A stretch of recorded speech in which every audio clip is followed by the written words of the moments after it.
¿Qué haces cuando tu ocupación no refleja tu vocación? O sea, ¿qué haces cuando te despiertas a la realidad de quien tú eres en el momento? Lo que tienes frente a ti, lo que estás haciendo, no te está conllevando a una realización profesional, personal, que incluye todo el potencial que hay dentro de ti. O sea, ¿qué haces cuando, como le pasa según las estadísticas a la gran mayoría de adultos, más del 80%, estás en un trabajo, estás haciendo algo que realmente no disfrutas? O sea, ¿cómo llegamos a esos momentos? Hay muchas razones, pero lo importante es esto. Dios tiene una solución.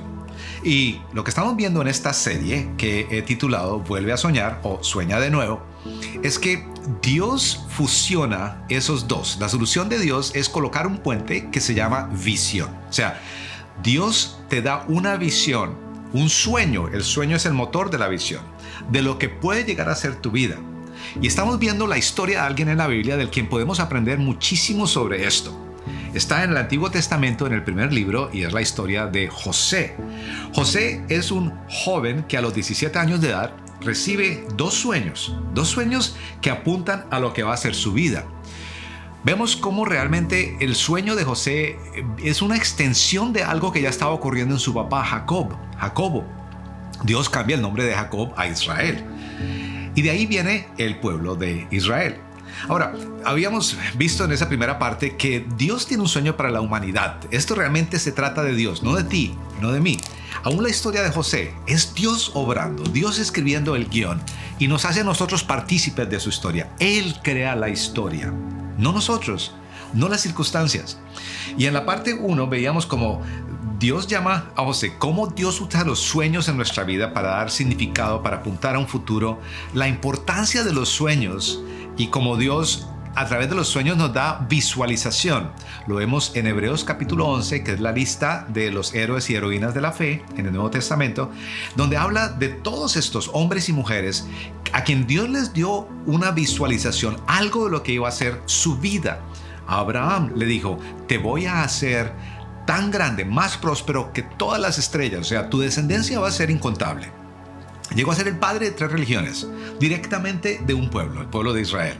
O sea, y él era un hombre mayor, su esposa era mayor ya habían pasado la época estéril y no podían tener hijos. O sea, cuando algo viene de Dios a veces es un imposible, va mucho más allá de lo que nosotros podemos hacer. Por eso tiene que ser así.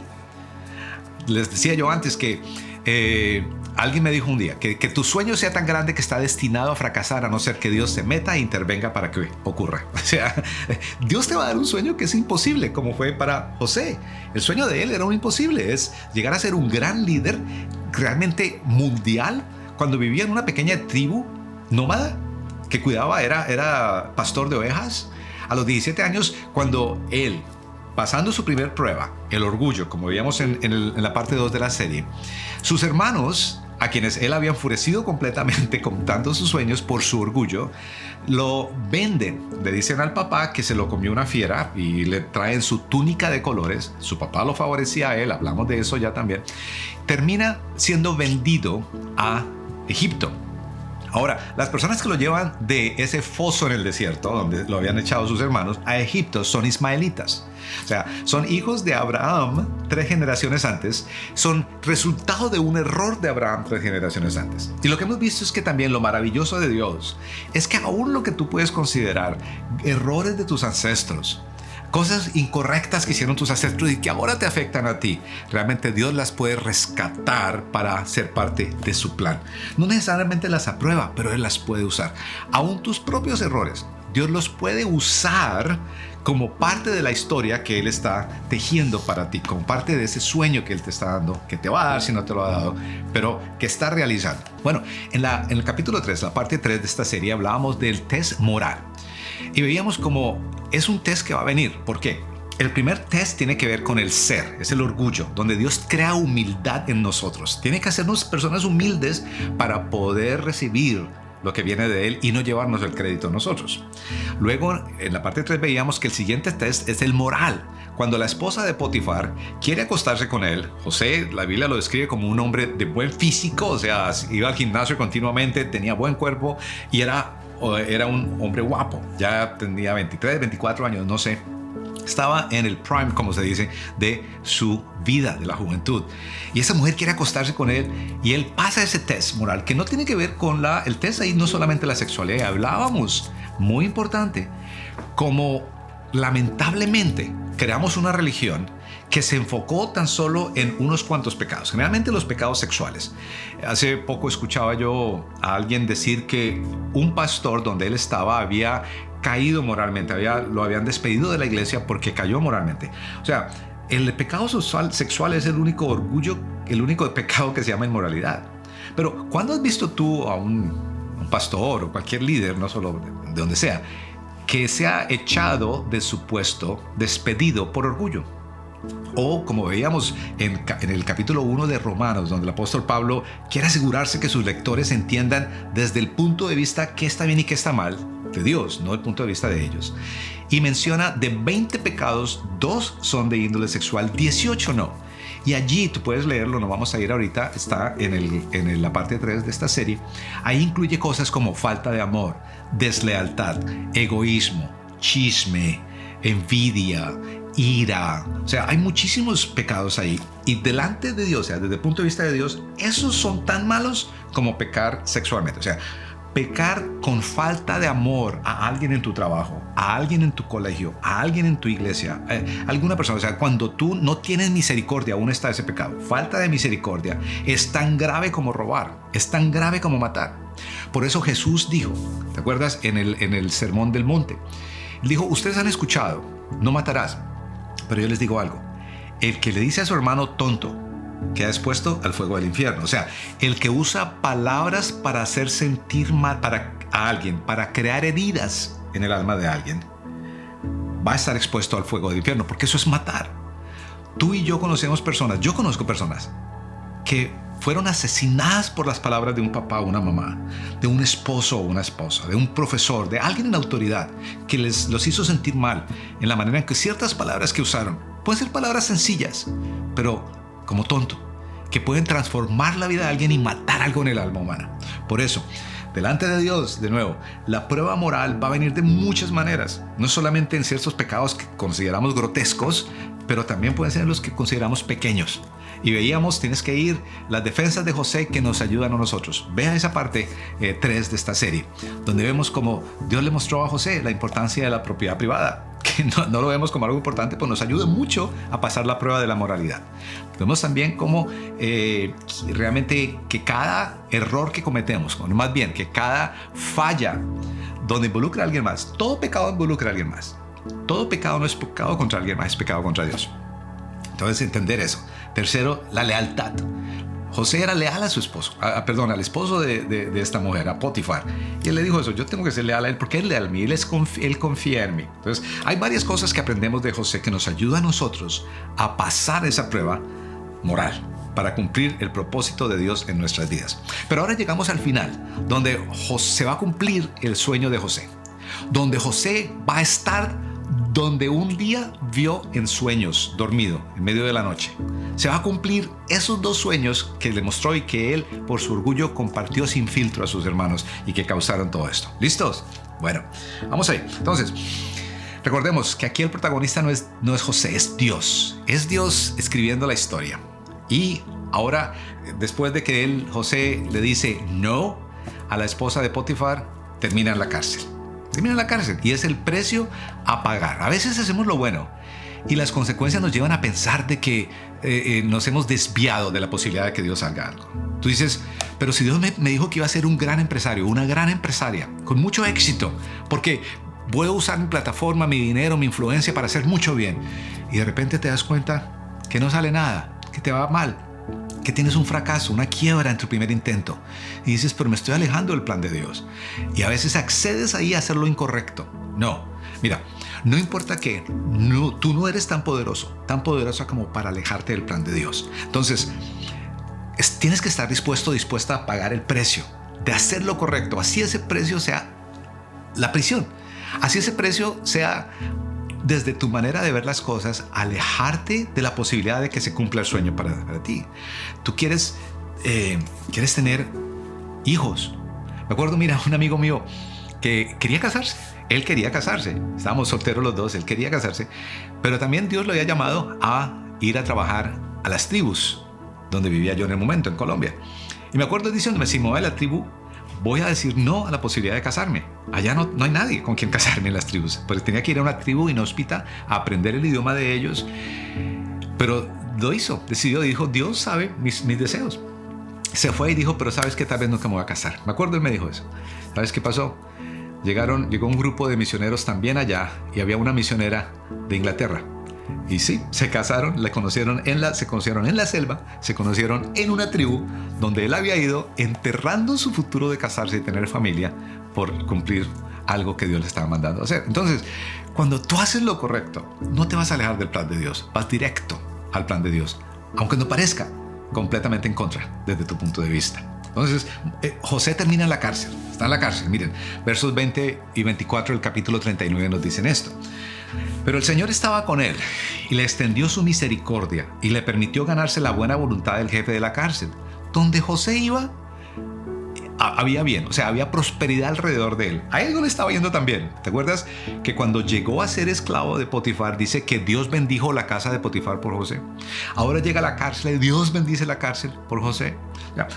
Mira, una vida cristiana correcta, o sea, si tú empiezas a seguir a Jesús correctamente, algo que va a ocurrir es donde tú llegues va a haber prosperidad. Ahora, tú no tienes que llegar a apuntar el dedo, no. Mira que José no llegó allá a apuntar el dedo a los egipcios diciéndoles todo lo malo que estaban haciendo. Era una sociedad muy depravada, habían muchas cosas incorrectas. Él simplemente se enfocó en hacer lo que tenía que hacer. No llegó a la cárcel a decirle a todos por qué estaban ahí. Llegó a servir y lo hacen de nuevo administrador. Donde llegaba terminaba rápido arriba, porque simplemente servía y se ganaba el derecho sirviendo y haciendo lo correcto. A veces a los cristianos nos gusta más predicar que ser el mejor trabajador del lugar, ¿verdad? Realmente los cristianos deberíamos ser los más honestos, los que nos quedemos más tiempo en el trabajo y el jefe tenga que decir, no, ya vete, por favor. No nos robemos el tiempo. Los que digamos la verdad siempre, no importa qué. O sea, realmente eso sí es reflejar quién Cristo es. Y eso es lo que Cristo quiere lograr en nosotros, ¿ok? Bueno, ahí me salió un poquito del tema, disculpa. Pero dice que estaba en la cárcel, se ganó el favor de la cárcel. Y así el jefe de la cárcel dejó en manos de José el cuidado de todos los presos que había en aquella prisión. ¡Wow! Mira, aún en la cárcel, llegó arriba y llegó a ser el director y cuidaba a todos los presos. O sea, se convirtió en el carcelero inmediatamente. Bueno, tal vez pasó un tiempo. Todo lo que allí se hacía, lo hacía José. El jefe de la cárcel no tenía que vigilar nada de lo que estaba al cuidado de José, porque el Señor estaba con José y prosperaba lo que él hacía. Wow. A veces nosotros pensamos que prosperidad no puede ocurrir en la cárcel. La prosperidad no está en las situaciones adversas. La prosperidad no está en los momentos donde no me están aplaudiendo, donde no hay reconocimiento. La prosperidad supuestamente está solo en los views que tienes, ¿no? En las vistas que tiene tu canal, o en cómo estás en Instagram, o no sé, cómo te aplauden, cuánto te reconocen. No, saben, la prosperidad está en hacer correctamente lo que tienes frente a ti sin importar dónde estás y quién lo está observando. De afuera de la cárcel nadie sabía lo que estaba pasando, pero alguien lo supo porque nos lo dice ahora, ahí en ese capítulo de la Biblia, que a José le fue tan bien que llegó a la cima de donde estaba. Mira, si tú sigues a Jesús correctamente, si tú haces tu cristianismo correctamente, ¿sabes? Dios va a bendecir tus alrededores, tu ambiente, tu empresa, tu colegio, tu universidad, tu familia, por ti, por quien tú eres. Porque ven que tú te estás esforzando no por ser perfecto, pero sí por ser real. Vas a caer, vas a fallar, claro, todos, tú, yo, todos somos humanos y porque somos humanos vamos a cometer errores. Pero la gente no es alrededor tuyo, no va a esperar de ti perfección, va a esperar de ti realidad. Mira que en la vista de muchos, José había estado en la cárcel porque quiso violar a la esposa de Potifar. De lo que sabemos, José nunca se defendió de eso. En los ojos de muchos había fallado, aún así lo confiaban. Entonces, tu pasado no determina tu futuro, tus errores pasados no determinan tu triunfo futuro. Quien tú eres en el presente, sí. ¿Cómo estás manejando lo que tienes al frente y qué tan diligente estás siendo en hacerlo mejor con lo que tienes frente a ti? No importa qué. Si estás, de nuevo, en un calabozo, limpia tu celda. Si estás, no importa donde estés, haz lo mejor. Si te tienen castigado lavando baños, lávalos como nadie los ha lavado antes. No importa qué. Es parte de cuando quieres saber cómo, porque tú no sabes. Mira, un amigo mío en la policía lo enviaron de castigo a estar a cargo de deportes en la academia de policía, 1,300 cadetes, donde él estaba viviendo. Y una vez me dijo, oye, me castigaron con esto. Yo le dije, no es castigo, es parte del plan de Dios. Y tu tarea es descubrir cómo va a ser parte del plan de Dios. A él le gustaba hacer ejercicio, entonces empezó a hacer ejercicio, empezó a subir el nivel de atletismo de los cadetes, y como tenían instalaciones las mejores de la ciudad, un día me llamó y me dijo, oye, ya sé por qué Dios me puso acá. Estábamos hablando de subir el goodwill, la apreciación de los jóvenes de la ciudad para los policías, que más jóvenes quieran ser policías. Entonces él se ingenió a hacer las primeras olimpiadas universitarias de la ciudad. Más de 20 universidades se unieron. Fue un éxito rotundo. De nuevo, lo que parece un castigo nunca es un castigo, es parte del plan de Dios para tu vida. ¿Okay? Entonces, José llega a la cárcel y le empieza a ir bien como le había ido antes. El apóstol Pablo más adelante en la Biblia lo expresa de esta manera. Él dice en Filipenses capítulo 4, sé vivir con limitaciones y también sé tener abundancia. En todo y por todo estoy enseñado, tanto para estar satisfecho como para tener hambre. Lo mismo para tener abundancia que para sufrir necesidad. Todo lo puedo en Cristo que me fortalece. O sea, Dios tiene que capacitarte. Para cumplir sus planes, tienes que ser la clase de persona que no sea afectada por la abundancia ni por la escasez. Que no se impresione por la abundancia que alguien tiene ni por la escasez de alguien. ¿Entiendes? O sea, que sea una persona que vaya más allá de lo que parece obvio y ve más allá. Así está José. Él está en la cárcel, pero no ve eso como una limitación. Entonces, lo primero que vemos en José de nuevo es está en la prisión y sabe manejar bien la prisión. Pero la prisión, lo que parece adverso, lo que parece un castigo, es siempre el camino al triunfo. Es siempre el camino al peldaño del triunfo donde Dios te está llevando. ¿Okay? Si lo ves desde esa manera, que Dios está en control. Segundo es esto, la verdad. La verdad. Dios quiere ayudarte a entender que siempre la verdad es más importante, no importa qué. No tienes que tratar de impresionar a nadie. Algo pasa en la cárcel interesante. Dice que vinieron el panadero y el copero del rey, del faraón.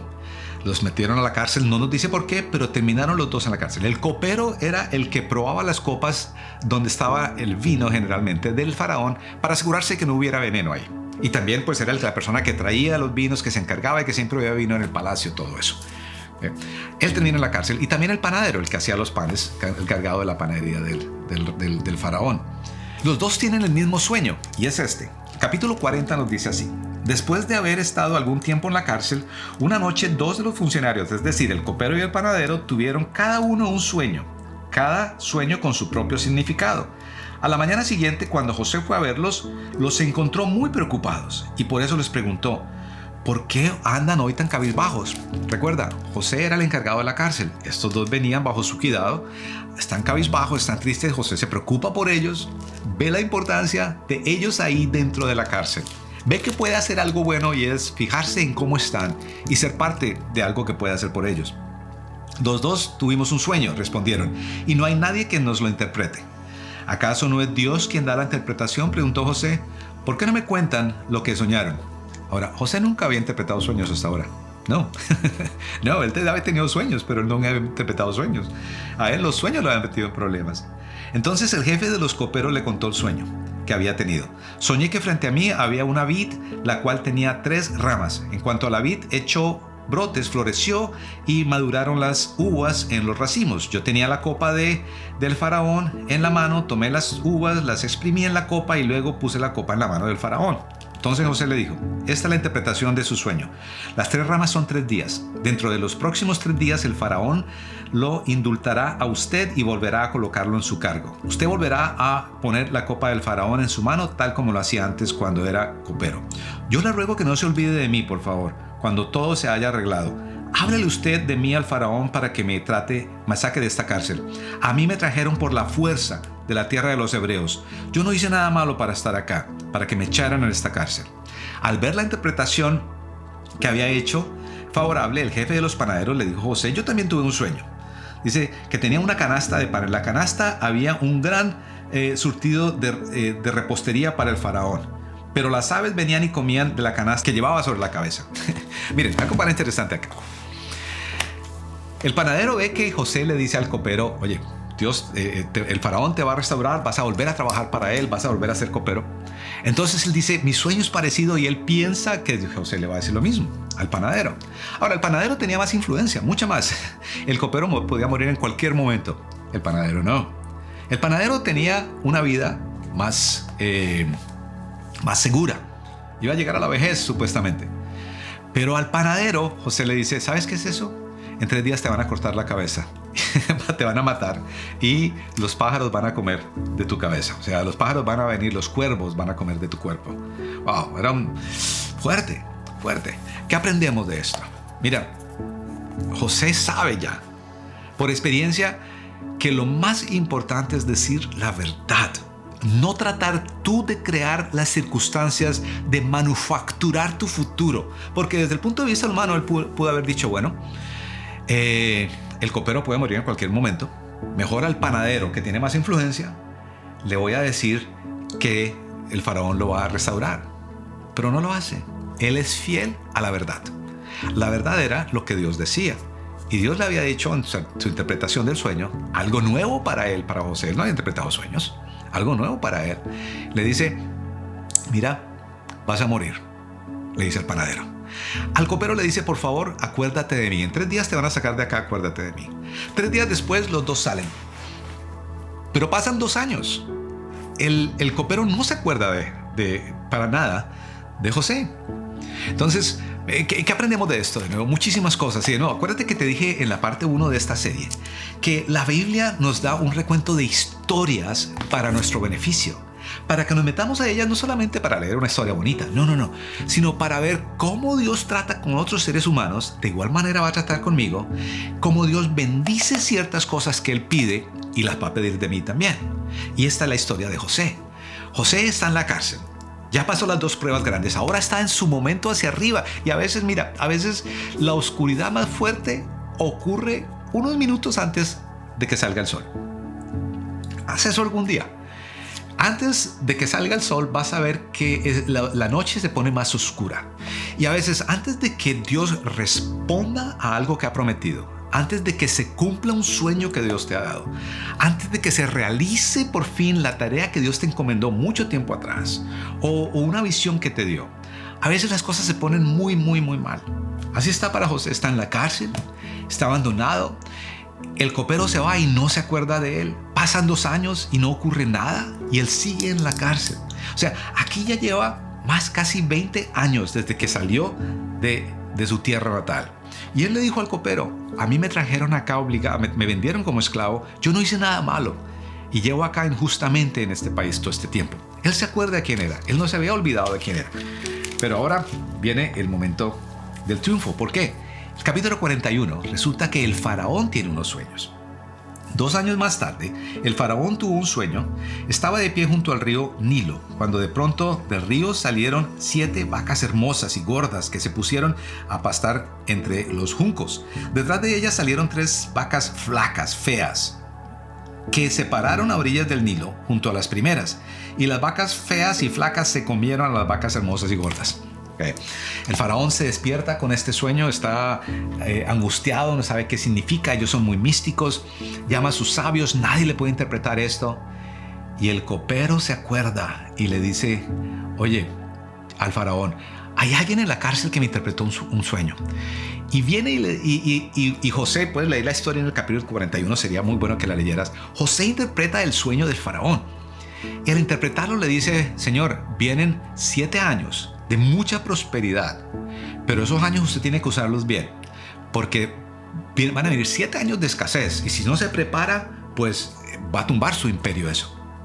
El faraón dice, bueno, pero ¿qué podemos hacer? Y tiene una gran idea. Él le dice, ¿qué tal, señor faraón? A ver, mira, el hecho de que sea humilde no quiere decir que no sea sagaz. El hecho de que sea manso no quiere decir que sea menso. Él le dice al faraón, si yo fuera usted, yo contrataría a alguien muy hábil, una persona que sepa interpretar sueños, una persona que sea buena administrando, para que le administre todo el país. Es él. Y el faraón dice, oye, pero ¿quién más? Le dice a su gente, ¿quién más que este hombre? Este hombre, pues, él sabe la trayectoria en Potifar, él sabe lo que hizo en la cárcel. Dice, yo quiero una persona así. Y de repente, 20 años después, José pasa, bueno, casi 20 años después, José pasa. Esto ocurre más o menos 15 desde que lo vendieron, de los 18. Tenemos que hacer la cuenta correctamente, pero varios años después. José pasa de estar en la cárcel a ser el segundo en mando. Y ahora por tercera vez, el faraón le encomienda todo y confía todo el reino. Dice, solamente yo soy más poderoso que tú acá. Le pone una capa púrpura. ¿Te acuerdas que le quitaron la capa de colores los hermanos? O sea, no importa cuánto personas hayan tratado de destruir la capa de colores que Dios te dio, o sea, los sueños que Dios te dio, tus talentos, tus habilidades, no importa. Dios siempre va a restaurarla con una capa mejor, con una túnica mejor. Esta era púrpura, era de reyes, ¿okay? Era señorío, era importancia.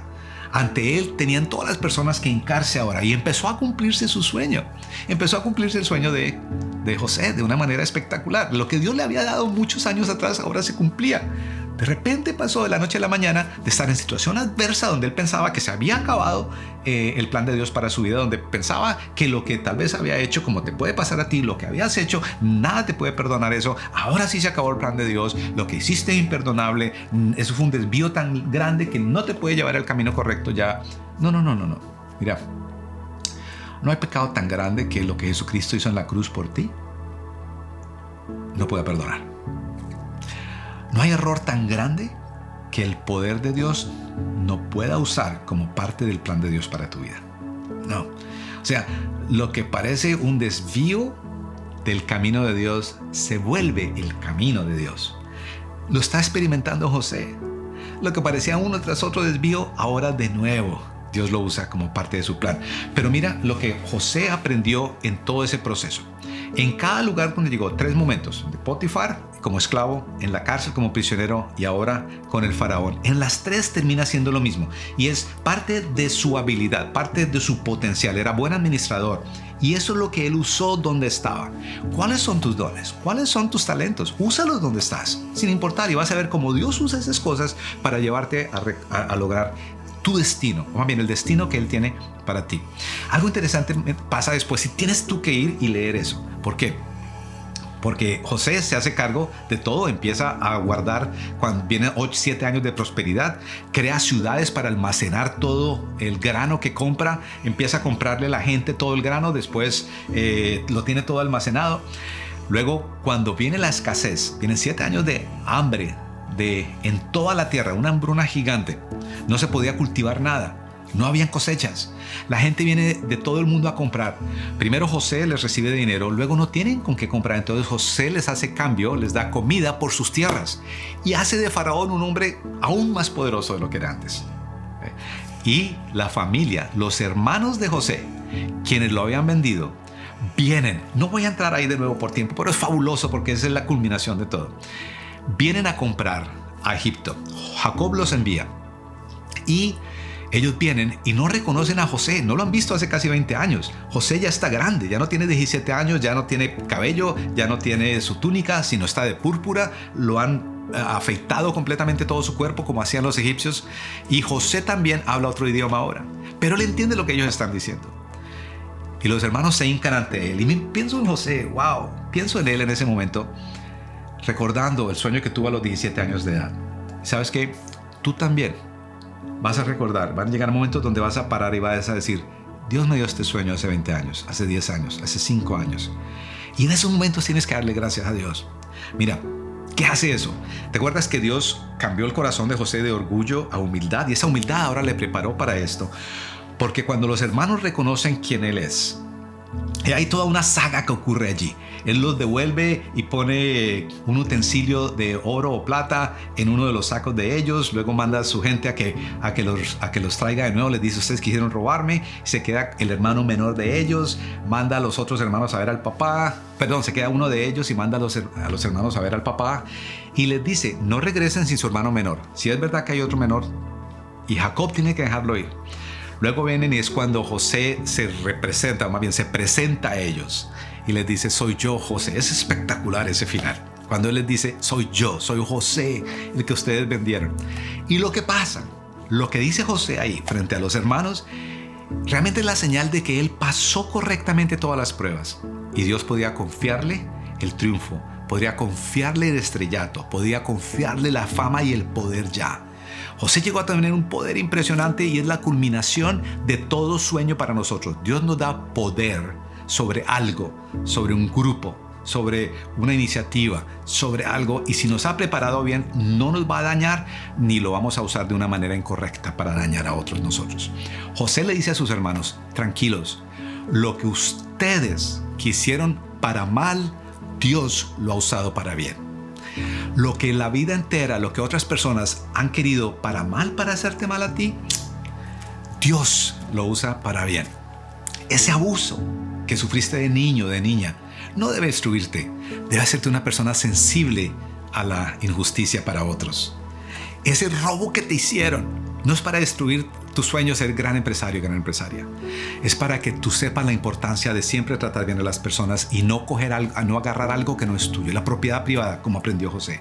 José les dijo a ellos: tranquilos, tranquilos, esto era parte del plan de Dios. Si vas al Salmo 105, vas a leer un verso ahí donde dice que fue la palabra de Dios la que envió a José a Egipto, y fue la palabra de Dios la que lo probó todo ese tiempo para poder cumplir el plan de Dios. Entonces, las adversidades, los momentos difíciles, cuando parece que te has ido a un desvío, te has salido de la carretera de Dios, tus errores te han llevado allá, tu pecado ha eliminado la posibilidad de que Dios haga algo con tu vida, no es un desvío, es el camino de Dios, es parte del plan de Dios, donde Él viene y restituye aún errores de 2 o 3 generaciones antes, donde Él proyecta a través de los errores y los triunfos de tus antepasados, y donde Él va a cumplir su plan para la humanidad y te hace partícipe de ese plan, dándote sueños que Él cumple.